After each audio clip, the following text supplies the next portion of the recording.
Is former President Barack Obama going to be subpoenaed?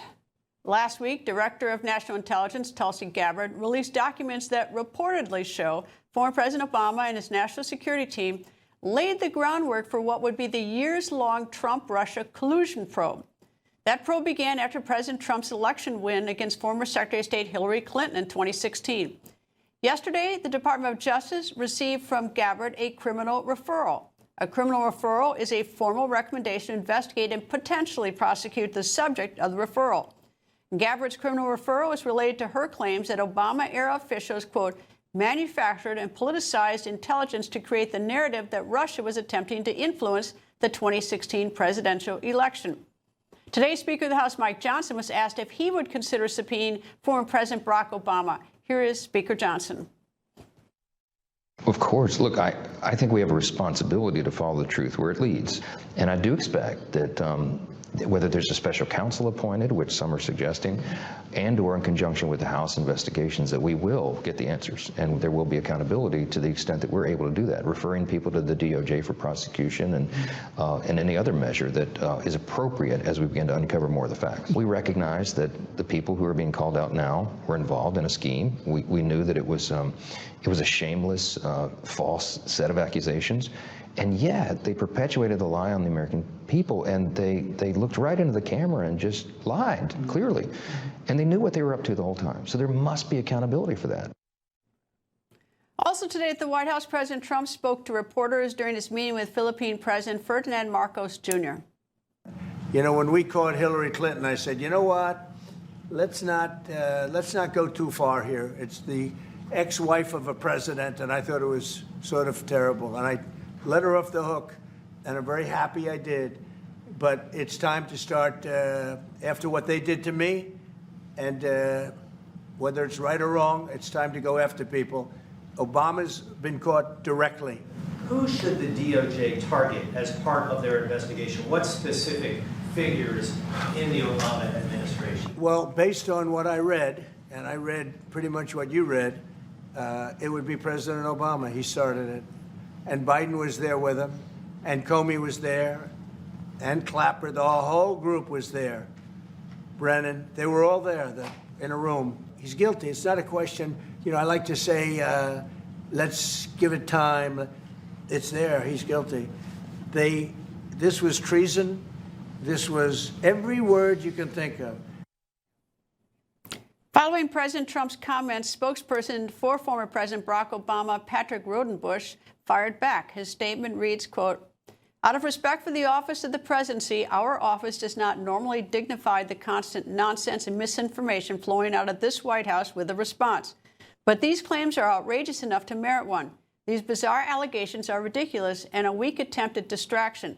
Nothing in the document issued last week undercuts the widely accepted conclusion that Russia worked to influence the 2016 presidential election but did not successfully manipulate any votes. These findings were affirmed in a 2020 report by the bipartisan Senate Intelligence Committee led by then-Chairman Marco Rubio, end quote. Meanwhile, the chairman of the House Judiciary Committee and Ohio Congressman Jim Jordan has sent a subpoena to Thomas Windom. Windom worked for former special counsel Jack Smith as a senior assistant to the then special counsel Smith. Smith, as you will remember, was appointed by the former United States Attorney General Merrick Garland to lead the DOJ's investigation into the then former President Trump's handling of classified documents.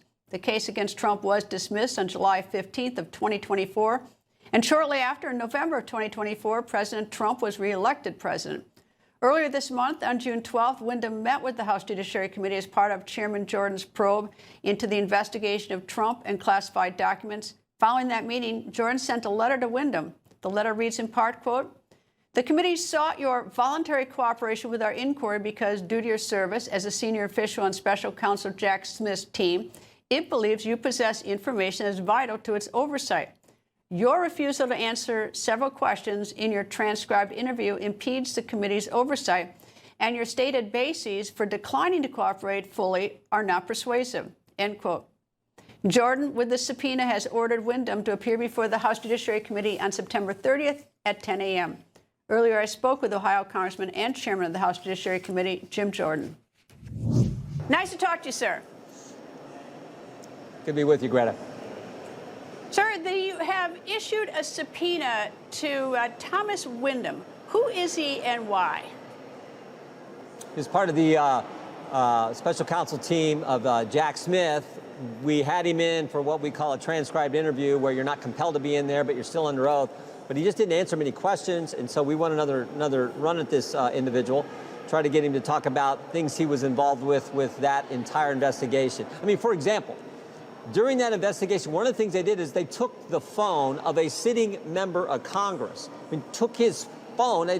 There's speech debate issues there. There's all kinds of constitutional concerns there.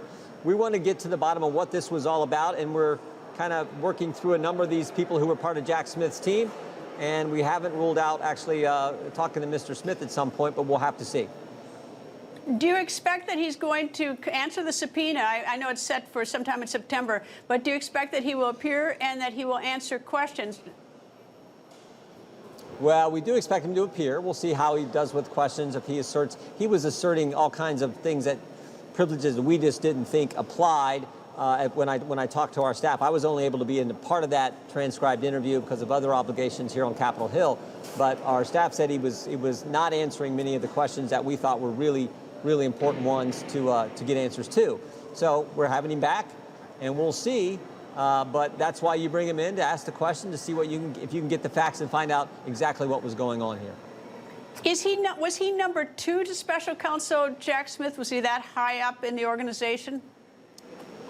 He was one of the top people, yes. We've talked to a few of the folks who also worked on that team. There was one particular guy who was involved in this whole incident where he threatens another lawyer and says, "We thought you were interested in this judge position." I mean, it came across as like, and the idea that they wanted him to have his witness say certain things, admit to certain things in order for his counsel to get the judge position. You can't do that kind of thing. So we did talk to that lawyer. We've talked to a few others, but we really want to talk, as I said, to Mr. Wyndham a second time. Okay, let me turn now to this report that I have that just was released, suggesting that the Biden administration was, it says, how the Biden-Wray FBI manufactured a false narrative of Catholic Americans as violent extremists. Report is hot off the presses. It's your committee. Tell me, in essence, what it says and what you're going to do. Yeah. Well, I think there are 2 key takeaways here. The first one is Chris Wray wasn't exactly clear with us, didn't tell us all the information, because when Chris Wray testified in front of our committee, he said that this was isolated. As soon as we found out about it, we got rid of it. It was only in the Richmond field office of the FBI. That's not true, because Kash Patel gave us a lot of documents that Chris Wray never did, and it shows that this was bigger than the Richmond FBI. It involved the Louisville FBI, and it involved London. Second key takeaway is what they actually did to the priest. They went and talked to the priest at this church. Remember, this whole idea that if you're a traditional Catholic, somehow you're extremist. That was the motivation behind this. They talked to this priest. They went and interviewed him and asked him to give information on one of the parishioners who was talking to him. I mean, to violate the pastor, parishioner, priest, penitent relationship that is so important, such a standard in our law. They asked him to violate that, and they said, we felt he could do that because the guy who was talking to the priest hadn't been baptized.